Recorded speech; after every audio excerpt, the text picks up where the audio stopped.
الحمد لله نحمده ونستعينه ونستغفره ونؤمن به ونتوكل عليه ونعوذ بالله من شرور أنفسنا ومن سيئات أعمالنا من يهده الله فلا مضل له ومن يضلله فلا هادي له ونشهد أن لا إله إلا الله وحده لا شريك له ونشهد أن محمدا عبده ورسوله اللهم صل على محمد وعلى آل محمد كما صليت على إبراهيم وعلى آل إبراهيم إنك حميد مجيد اللهم بارك على محمد وعلى آل محمد كما باركت على إبراهيم وعلى آل إبراهيم إنك حميد مجيد رب اشرح لي صدري ويسر لي أمري واحلل عقدة من لساني يفقهوا قولي رب زدني علما سبحانك لا علم لنا إلا ما علمتنا إنك أنت العليم الحكيم أما بعد فإن خير الحديث كتاب الله وخير الهدي هدي محمد صلى الله عليه وسلم وشر الأمور محدثاتها وكل محدثة بدعة وكل بدعة ضلالة وكل ضلالة في النار أعوذ بالله السميع العليم من الشيطان الرجيم بسم الله الرحمن الرحيم يا أيها الذين آمنوا هل أدلكم على تجارة تنجيكم من عذاب أليم تؤمنون بالله ورسوله وتجاهدون في سبيل الله بأموالكم وأنفسكم ذلكم خير لكم إن كنتم تعلمون يغفر لكم ذنوبكم ويدخلكم جنات تجري من تحتها الأنهار ومساكن طيبة في جنات عدن ذلك الفوز العظيم وأخرى تحبونها نصر من الله وفتح قريب وبشر المؤمنين صدق الله مولانا العظيم والصلاة والسلام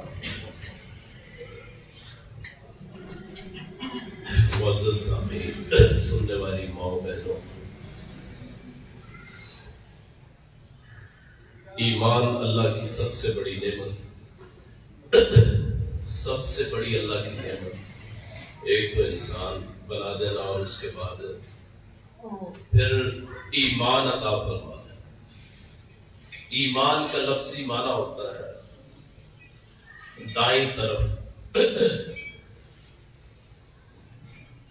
یقین کرنے والے کسی بات کا یقین کر لینا اسے ایمان کرتے ہیں دنیا میں لوگ ہر قسم کا موقف رکھتے ہیں مختلف احباب آپ کو ملیں گے مختلف نظریات ملیں گے مختلف بیانیے ملیں گے کئی قسم کی جماعتیں آپ کو ملیں گی بہت سے ایسے بھی آپ سے ان کی ملاقات ہوگی جو بظاہر دیکھنے میں بڑے اچھے ہیں دیکھنے میں بہت ہی کامیاب ہیں لوگوں کی نظروں میں ان کی وقت ہے جبکہ حقیقت میں کامیاب وہ ہیں جو اللہ رسول والے ہیں جن کی زندگیاں اللہ رسول کے طریقے کے مطابق گزرے وہ کامیاب ہیں حتیٰ کہ آپ کو کوئی ہوا میں اڑ کے دکھائے کوئی پانی پہ چل کے دکھائے کوئی بڑی کرامات اور بڑے بڑے واقعات گھر کے عادات کے خلاف کوئی دکھا دے کوئی حتیٰ کہ مردوں کو زندہ کر دے بیماروں کو شفا دے دے کسی کی ملازمت کا حصول بن جائے کسی کو صحت مل جائے کسی کو تندرستی مل جائے کسی کی کوئی مدد کر دے اگر اس کا طریقہ اللہ رسول کے مطابق نہیں ہے تو وہ یقیناً شیطان کا پجاری اللہ والے جو ہوتے ہیں وہ اپنی طرف کبھی نہیں بلاتے جو اللہ کے نیک بندے ہوتے ہیں وہ اپنی طرف نہیں بلاتے اللہ کے نیک بندوں اس کے ہاتھوں پہ جب بھی کوئی اچھی بات ہو جائے، کوئی کرامت صادر ہو جائے، ان کی دعا کے نتیجے میں اللہ کریم رحم فرما دے تو وہ اسے ذاتی نہیں سمجھتے، وہ اللہ کی طرف سے سمجھتے ہیں۔ ہمارا معاشرہ جو انتہا درجے کی بد اعتقادی میں ہے، انتہا درجے کی بد اعتقادی ہے، اور اللہ پہ دراصل ایمان نہیں ہے۔ دراصل وہ لوگ جو یہ چیزیں دکھاتے ہیں وہ شوختے باز، چاہے دیکھنے میں کتنے ہی اچھے کیوں نہ ہو، ہاتھ میں چاہے تسبیح کیوں نہ پکڑی ہو، وہ ظاہری طور پہ اللہ اللہ کیوں نہ کرتا ہو، اگر اس نے کوئی اپنا مرکز بنایا ہے اور اس کو اپنی طرف منسوب کرتا ہے، لوگوں کو اپنے مرید بناتا ہے، دراصل وہ شیطان کا پجاری ہے۔ اللہ رسول کے احکامات کے بعد نہ کسی جماعت کی کوئی حیثیت ہے، نہ کسی بیت کی کوئی حیثیت۔ رب کائنات نے اپنا دین جو سب سے منزہ، عرفہ اور بالا ہے، وہ ہماری سمجھ میں آئے یا نہ آئے، اللہ کے احکام وہ ہماری عقل میں آئے یا نہ آئے، وہ ہماری بہتری کے لیے ہے، ہماری نجات کا ضامن۔ جب سے اس دنیا میں پیغمبروں کے سلسلے شروع ہوئے، حضرت آدم سے لے کے حضرت رسول کریم فخر موجودات صلی اللہ علیہ وسلم تک، اللہ کے ہر دور میں احکامات نازل ہوتے رہے، کبھی ابراہیم اور موسیٰ علیہ السلام کے صحیفوں کی صورت میں، کبھی حضرت عیسیٰ اور حضرت رسول اللہ کی کتابوں کی صورت میں، کبھی تورات، انجیل و زبور و قرآن کریم کی صورت میں، کبھی احکام نبی صلی اللہ علیہ وسلم، کبھی احادیث نبی صلی اللہ علیہ وسلم۔ تو یہ ہمارے لیے اسوہ حسنہ ہے، کامیابی کا درینہ مطالبہ۔ ہم اس وقت تک کامیاب نہیں ہو سکتے جب تک اس قرآن کریم اور حضرت رسول کریم صلی اللہ علیہ وسلم کی سیرت کو نہ اپنا لیں۔ قرآن کریم میں سورہ صف ہے، آیت نمبر 10 سے لے کے 13 نمبر آیت تک اللہ کریم ارشاد فرماتے ہیں، یا ایھا الذین آمنوا هل ادلکم علی تجارۃ تنجیکم من عذاب الیم، اے مومنو کیا میں تمہاری رہنمائی کروں ایسی تجارت پہ جو تمہیں دردناک انجام، دردناک عذاب سے بچا لے۔ ہم سمجھتے ہیں کامیابی یہ ہے دکان اچھی چلے، کاروبار اچھا چلے، سلسلے اچھے چلے، فصلیں اچھی ہوں، بیماری نہ ہو، صحت ہو، تندرستی ہو، پیسے کی فراوانی ہو، ہر قسم کے اختیار ہو، خوش و خرم رہے، یہ کامیابی ہے۔ حالانکہ کامیابی جو ہے وہ یہ ہے کہ اللہ کے عذاب سے کیسے بچا جائے۔ رب کائنات نے ارشاد فرمایا، کیا میں تمہاری رہنمائی کروں ایسی تجارت پہ جو تمہیں نجات دے دردناک عذاب سے؟ وہ چیزیں اللہ تعالیٰ نے ارشاد فرما دی۔ تؤمنون باللہ، سب سے پہلے یہ ہے کہ اللہ پہ ایمان ہو، ورسول ہی، اس کے رسول پہ ایمان ہو۔ سب سے پہلے کامیابی ان دو چیزوں سے ملتی ہے، اللہ پہ ایمان اور اس کے رسول پہ ایمان۔ وَتُجَاهِدُونَ فِي سَبِيلِ اللَّهِ، اللہ کے راستے میں کوشش کرنا، اللہ کے راستے میں جہاد کرنا، اللہ کے راستے میں لڑنا، اللہ کے راستے کے لیے آواز بلند کرنا، تبلیغ کے لیے دن گزارنا، راتیں گزارنی، بے اموالکم وانفسکم، اپنی مالوں اور اپنی جانوں کے ساتھ، ذالکم خیر لکم ان کنتم تعلمون، یہ تمہارے لیے بہترین ہے اگر تم جانتے ہو۔ اس کا نتیجہ کیا ملے گا؟ اللہ پہ ایمان، رسول پہ ایمان، اللہ کے راستے میں جہاد، اللہ کے راستے میں کوشش۔ اس کا نتیجہ کیا ہے؟ نتیجہ کیا ملے گا؟ یغفر لکم ذنوبکم، تمہارے گناہ اللہ بخش دے گا۔ وَيُدْخِلْكُمْ جَنَّاتٍ تَجْرِي مِن تَحْتِهَا الْأَنْهَارُ، اور تمہیں ایسے باغات میں داخل کرے گا جن کے نیچے سے نہریں چلتی ہوں گی۔ وَمَسَاكِنَ طَيِّبَةً، آج ایک پلاٹ ایک گھر کے پیچھے بھاگتے ہیں کہ اتنے پلاٹ بن جائے، اتنی رہائشیں بن جائے۔ ایک جنت میں پلاٹ اللہ تعالیٰ عطا فرماتا ہے، اور اس کی چوڑائی کتنی ہے؟ زمین و آسمان جیسی، جتنی زمین و آسمان ہے ایک ایک بندے کے مقدر میں اللہ کریم اتنے بڑے پلاٹ اللہ نے مہیا کرنے ہیں۔ وَمَسَاكِنَ طَيِّبَةً فِي جَنَّاتِ عَدْنٍ، ہمیشہ کی اراضی مل گئی، ہمیشہ کی زندگی مل گئی، ہمیشہ کے باغات مل گئے۔ نہ کوئی خدمت کی ضرورت، نہ بیج کی ضرورت، نہ کسی فصل کی ضرورت، نہ کسی محنت کی ضرورت، نہ کسی مشقت کی ضرورت، نہ کسی قسم کے کوئی بھی کسی قسم کے سلسلے کی ضرورت.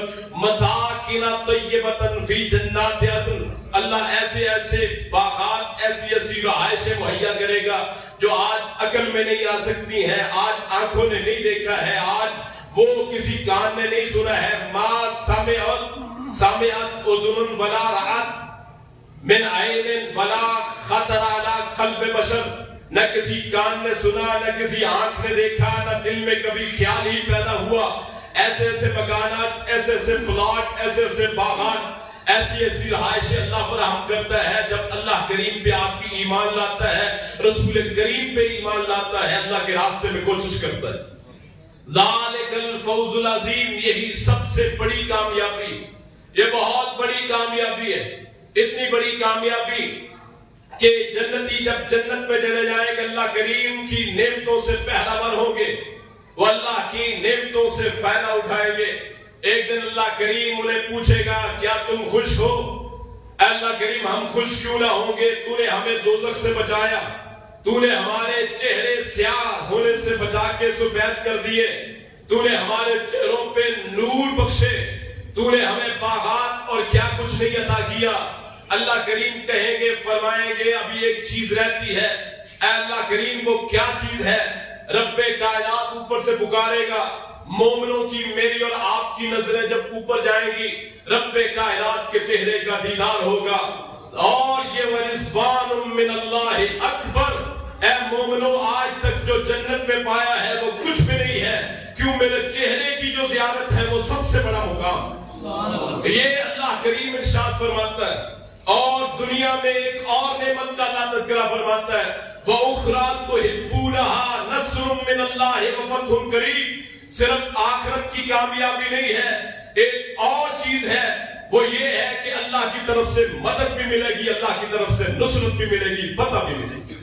بس اللہ کے راستے پہ چلنا ہے. ہو سکتا ہے اس راستے میں چلتے ہوئے شہید ہو جائیں، ہو سکتا ہے اس راستے میں چلتے ہوئے معذور ہو جائیں، ہو سکتا ہے اس راستے میں چلتے ہوئے جان چلی جائے، ہو سکتا ہے اس راستے میں چلتے ہوئے جیل کاٹنی پڑے، ہو سکتا ہے اس راستے پہ چلتے ہوئے مشکلات کا سامنا ہو سکتا ہے اس راستے پہ چلتے ہوئے مشکلات ہو سکتا ہے اس راستے پہ چلتے ہوئے درینہ قسم کے دوست آپ کے دشمن بن جائے، محلے دار آپ کے دشمن بن جائے، معاشرہ آپ کا دشمن بن جائے، لوگ آپ کے خلاف ہو جائیں. ہو سکتا ہے دین کو اختیار کرنے سے لوگ آپ کو منکر کہیں، ہو سکتا ہے دین کو اختیار کرنے سے لوگ آپ کو ملا کہیں، ہو سکتا ہے دین کے راستے پہ چلنے سے لوگ آپ کے مخالف ہو جائیں. آپ کا سماجی بائیکاٹ ہو، آپ کے رشتوں کا بائیکاٹ ہو، آپ کے کاروبار کا بائیکاٹ ہو، آپ کو طرح طرح کے القابات دیے جائیں، آپ کو معاشرے میں ملحوظ سمجھا جائے، آپ کو معاشرے میں برا سمجھا جائے، لیکن حقیقت کامیابی وہ ہے. اللہ کریم نے ارشاد فرمایا آخرت کی کامیابی تو بعد میں ملے گی، اس سے پہلے اللہ کی مدد آئے گی اور لوگوں کو نظر آئے گا کہ اسلام پوری طرح غالب ہو جائے گا، اسلام پوری طرح منزہ عرفہ اور بالا ہوگا. کائنات کے لوگ دیکھیں گے ظالموں کو جکڑا جائے گا، مظلوموں کی مدد کی جائے گی، کافروں کو شکست ہوگی، مسلمانوں کو کامیابی ہوگی، عدل و انصاف کا نظام ہوگا. کائنات کا رب اس دنیا میں بھی مومنوں کی مدد کرتا ہے، آخرت میں بھی مومنوں کی مدد کرتا ہے.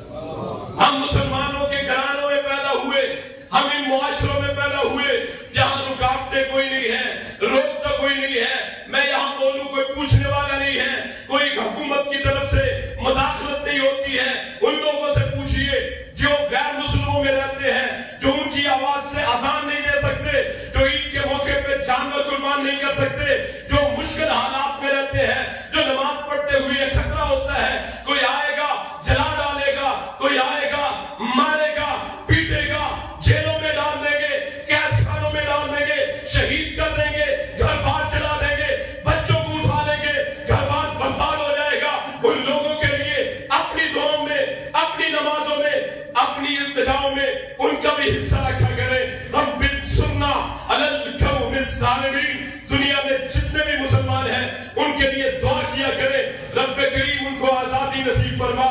ان کو اسلام کے متوالے جو ہیں وہاں بیٹھ کے بات کرنا بڑی مشکل ہے، یہاں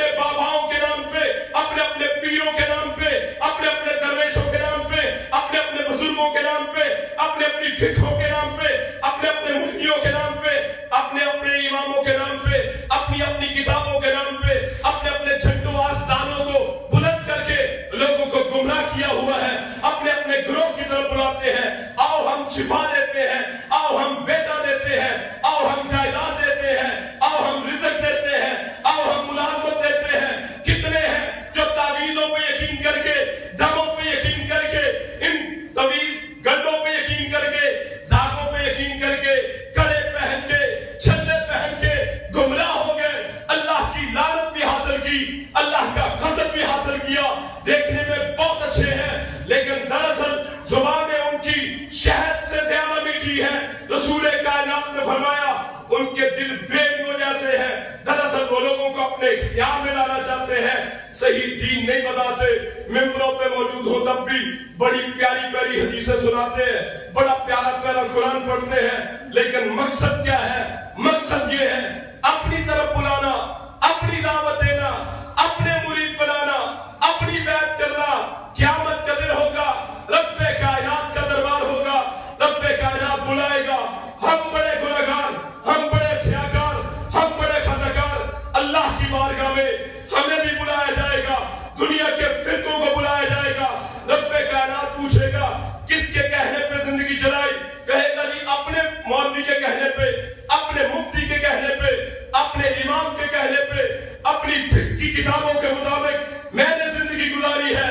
رب کائنات کہے گا یہ تو قرآن کا طریقہ ہی نہیں ہے, یہ تو تمہارے فرقے تھے, یہ تمہارے مسلک تھے, یہ تمہارے منہج تھے, یہ تمہارے فرقے تھے, یہ تمہاری جماعتیں تھیں, یہ تمہارے گروہ تھے, یہ تمہارے جھنڈے تھے, یہ تمہارے مولوی اور مفتی تھے.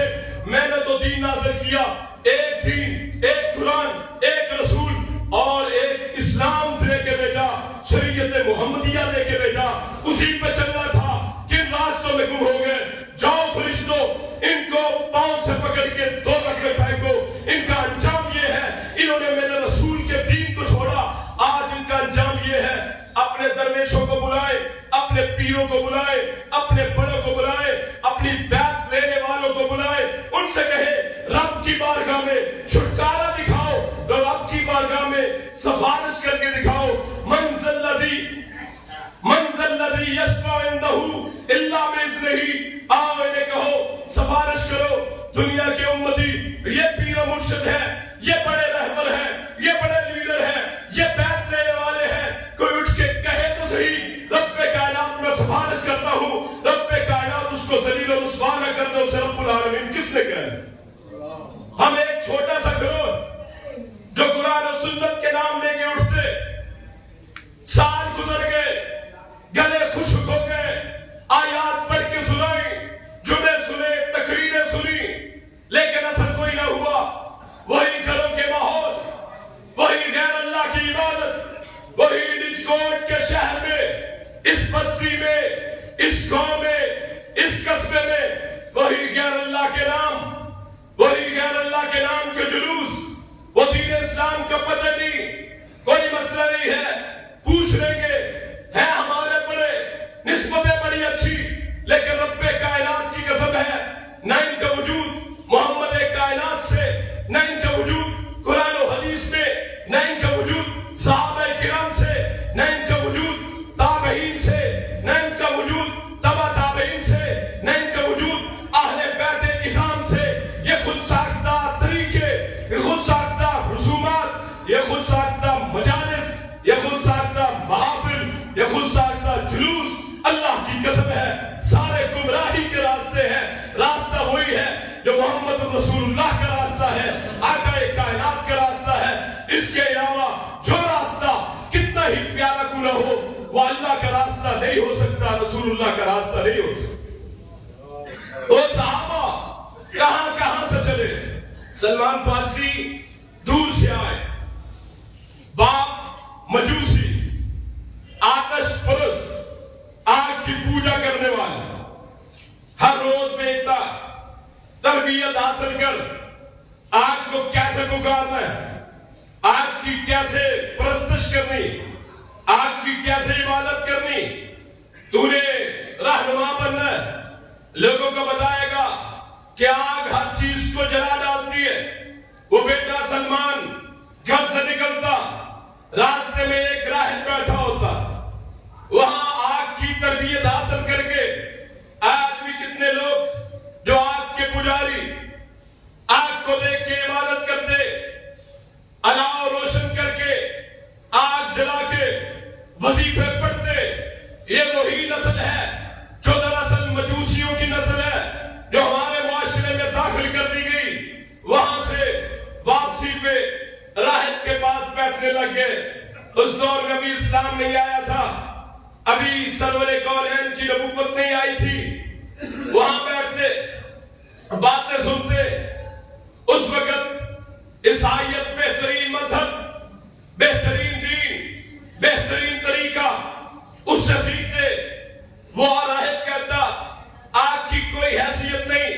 اس آگ کو پیدا کرنے والا اللہ، سجدہ اسی کو روا، رکوع اسی کو روا، جھکنا اسی کو روا، کسی غیر کے سامنے نہ جھکا جائے، کسی آگ کی عبادت نہ کی جائے، کسی بت کو نہ پوجا جائے، کسی شخصیت کے پاؤں نہ پکڑے جائیں، کسی کے آگے نہ جھکا جائے، کسی قبر کو سجدہ نہ کیا جائے۔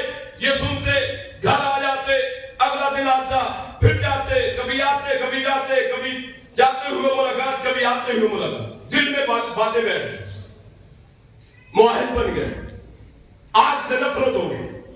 باپ کو پتا چل گیا، باپ گھر میں قید کرتا ہے، تو نے تو دین چھوڑ دینا ہے، تو مرتد ہو جائے گا، تو منکر ہو جائے گا، تو بزرگوں کا گستاخ ہو جائے گا۔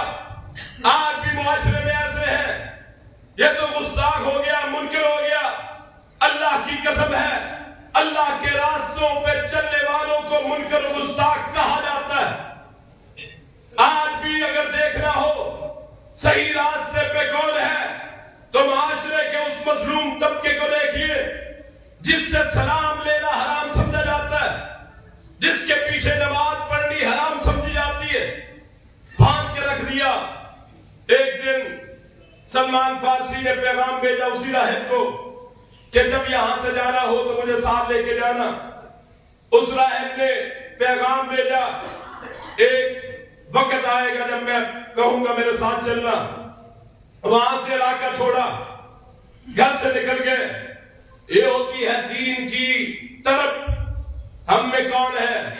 کیا کبھی بچوں سے پوچھا کتنی نمازیں پڑھی، دعائیں کتنی یاد، قرآن مجید کتنا پڑھا؟ کبھی نہیں۔ کیوں طرف نہیں ہے؟ دل میں خواہش نہیں ہے کہ دین سیکھ لے۔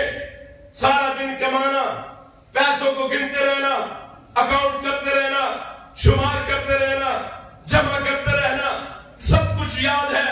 نہیں یاد تو اللہ رسول کا دین یاد نہیں ہے، حقیر سمجھا ہوا ہے۔ مولوی کو رکھا ہے دعا کرنے کے لیے، بخشوانے کے لیے، نکاح پڑھانے کے لیے، اذانیں دینے کے لیے۔ ہم نے تنخواہ دے دی ہے، چند ٹکڑے دے دیے ہیں، ہمارا ذمہ بری ہو گیا۔ کبھی مسجدوں میں وہی مولوی صاحب آپ کی لیٹرینیں بھی صاف کرے، آپ کا صحن بھی صاف کرے، آپ کی ڈیوٹیاں بھی صاف کرے، آپ کی مسجد کو بھی چمکائے۔ جو دین کا خادم ہے ہم نے اسے اپنا خادم بنا دیا، ڈیوٹی ہماری ہے۔ ہر بندہ آئے مسجد کی صفائی کرے، مسجد کا دھیان رکھے، اپنی اپنی جگہ پہ جو چیز چاہیے وہ پوری کرے۔ ہم نے چند ٹکوں کی خاطر اللہ سے تعلق فراموش کر دیا۔ ایک حدیث سنا دوں، ایمان تازہ ہو جائے۔ رسول کائنات، فخر موجودات، سرور کونین، والی وطا حضرت رسول اللہ نے فرمایا صلی اللہ علیہ وسلم، جس بندے کا دل مسجد کے ساتھ لگا رہتا ہے، مسجد کی تیاریوں میں، مسجد کی خدمت میں لگا رہتا ہے، قیامت کا دن ہوگا، اللہ اسے اپنے عرش کا سایہ نصیب فرمائے گا، اپنی رحمت کا سایہ نصیب فرمائے گا۔ سلمان فارسی وہاں سے نکلے، اس ہو رہے ایک اور علاقے میں چلا گیا، تھوڑا سا عرصہ گزرا، وہ فوت ہو گیا۔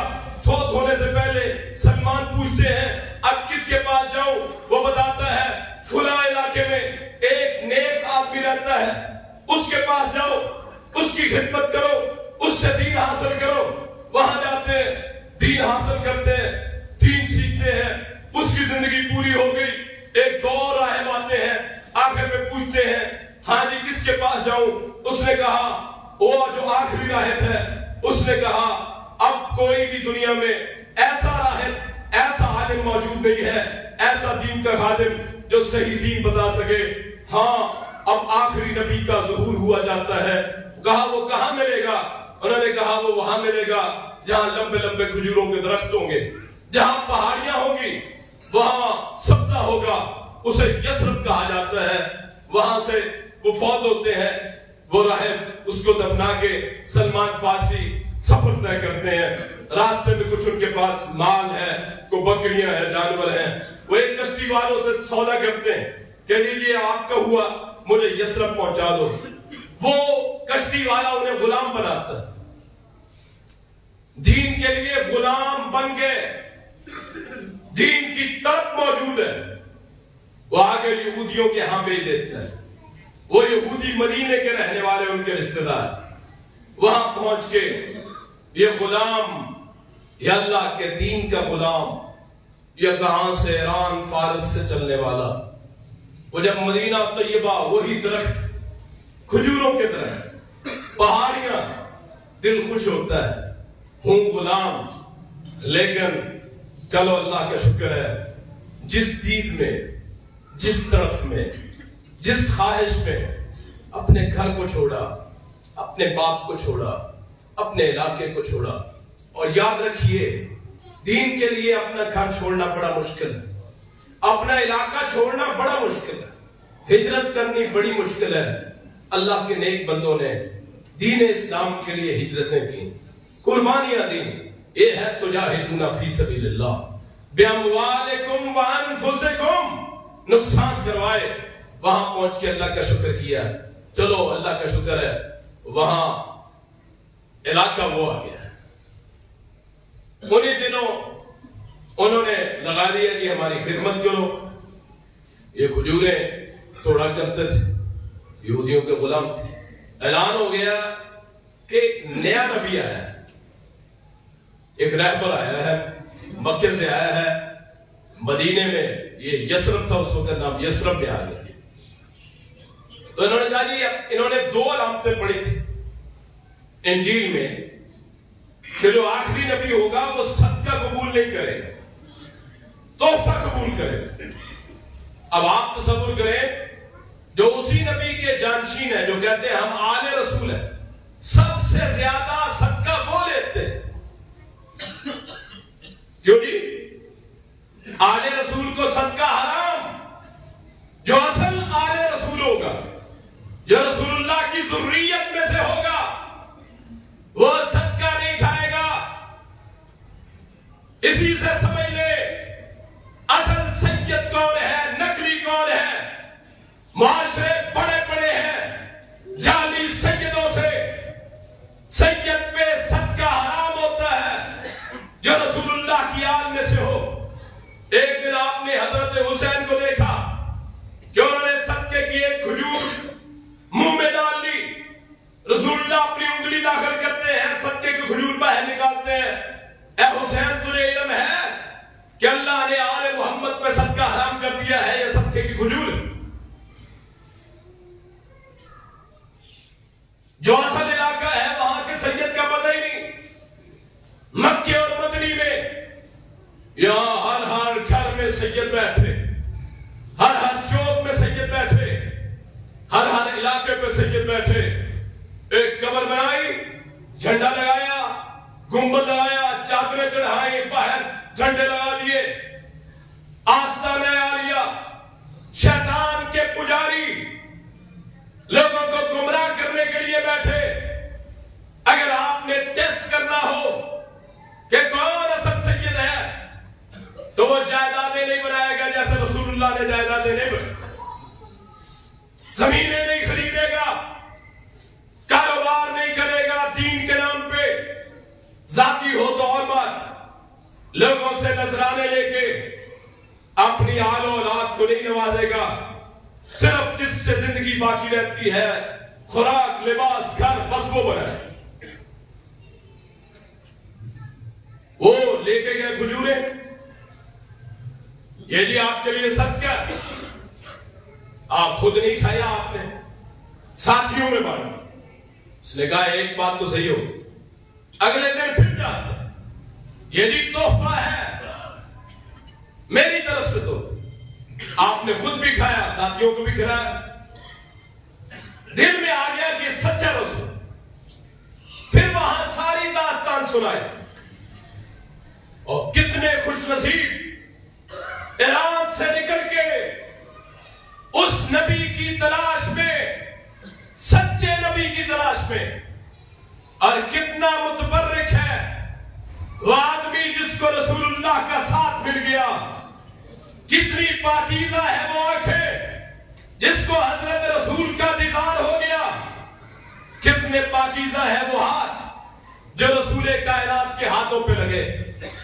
اور محبت اتنی کہ وضو کرتے رسول تو لوگ پانی نہ گرنے دیتے، تھوک آپ کے منہ سے نیچے نہ گرنے دیتے، جسم پہ ملتے کسی سے برکت حاصل ہو جائے، قبر میں جائے تو عذاب قبر نہ ہو، حشر میں جائے تو آگ منتظر نہ ہو.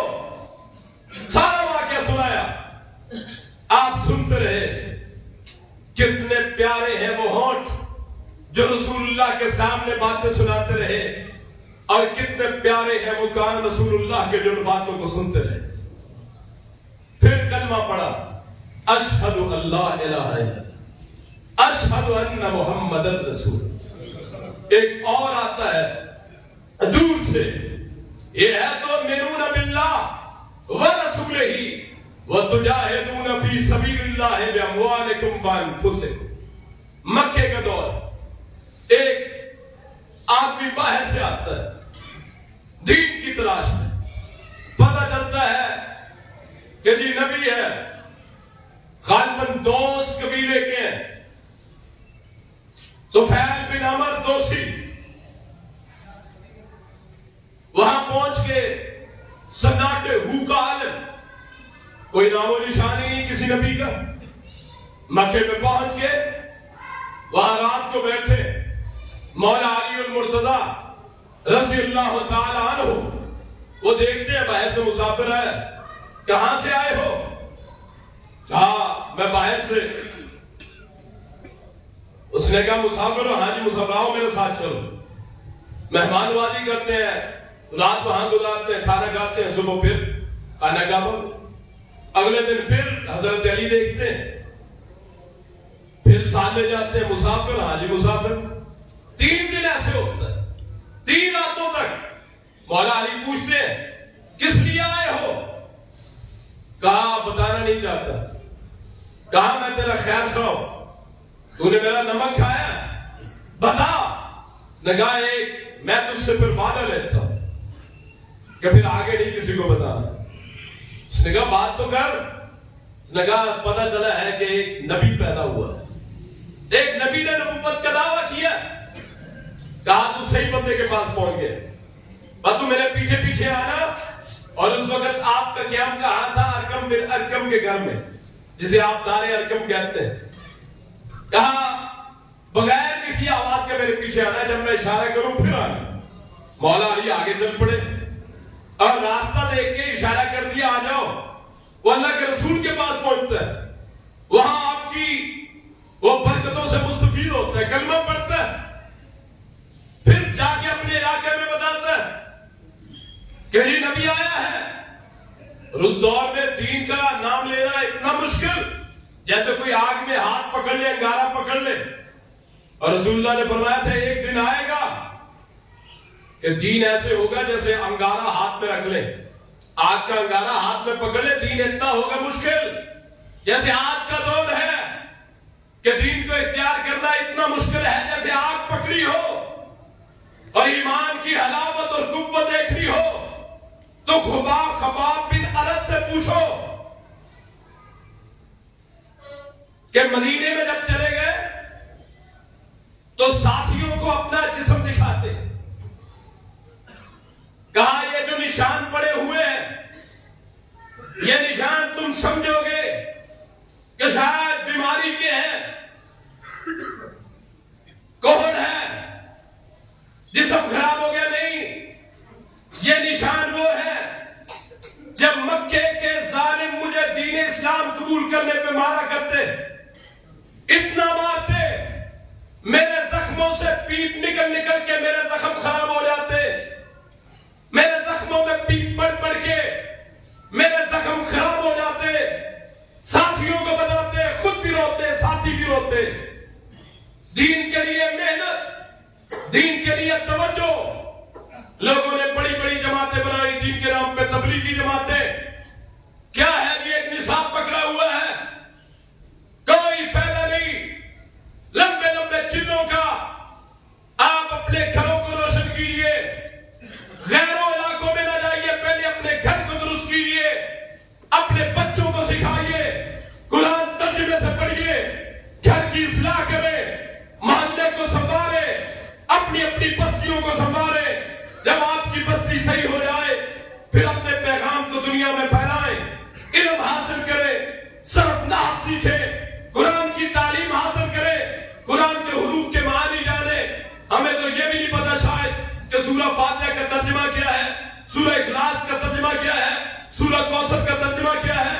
آخری محبتین رسول اللہ نے فرمایا مجھے 2 نور دیے گئے،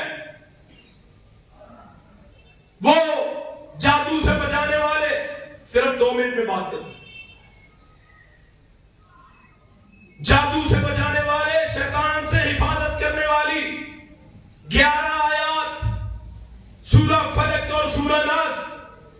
ہمیں تو شاید اس کا بھی ترجمہ نہیں آتا، اور شاید کئی ایسے ہوں جن کو کلمہ شہادت کا مطلب نہ آتا ہو۔ ہر جنازے پہ کلمہ شہادت کہنے والے شاید انہیں علم نہ ہو کہ کلمہ شہادت کا مطلب کیا ہے۔ کسی کو یہ نہ پتا ہو کہ عربی میں نماز کو کیا کہا جاتا ہے، کسی کو شاید یہ علم نہ ہو کہ ارکان اسلام کتنے ہیں، کسی کو شاید یہ علم نہ ہو ارکان ایمان کتنے ہیں، کسی کو یہ علم نہ ہو عشرہ مبشرہ کتنے ہیں، کون سے ہیں، کسی کو یہ علم نہ ہو رسول اللہ کے خلفاء کتنے ہیں، کسی کو یہ علم نہ ہو رسول اللہ کے بیٹے کتنے ہیں، کسی کو یہ علم نہ ہو رسول اللہ کی بیٹیاں کتنی ہیں، کسی کو یہ علم نہ ہو رسول اللہ کے داماد کتنے ہیں، کسی کو یہ علم نہ ہو رسول اللہ کی بیویوں کے نام کیا ہیں، کسی کو یہ علم نہ ہو رسول اللہ کے سسر کتنے ہیں، کسی کو یہ علم نہ ہو رسول اللہ کے سالے کتنے ہیں، کسی کو یہ علم نہ ہو رسول اللہ نے غزوہ بدر کب کی ہے، غزوہ احد کب ہوئی، غزوہ خندق کب ہوئی، صلح حدیبیہ کب ہوئی، فتح مکہ کب ہوا، کتنے کون سا دن تھا جب رسول اللہ فوت ہوئے، بیماری کب شروع ہوئی، نبوت کس دن شروع ہوئی، آپ کے صحابہ کتنے ہیں اور آپ کے اہل بیت کتنے ہیں۔ کسی کو شاید یہ بھی نہ علم ہو قرآن مجید کی کتنی صورتیں ہیں، قرآن مجید کا معنی کیا ہے۔ میرے بھائیوں، میں نے بھی جانا ہے، مرنا آپ نے بھی ہے، قبر میری بھی ہے، قبر آپ کی بھی ہے۔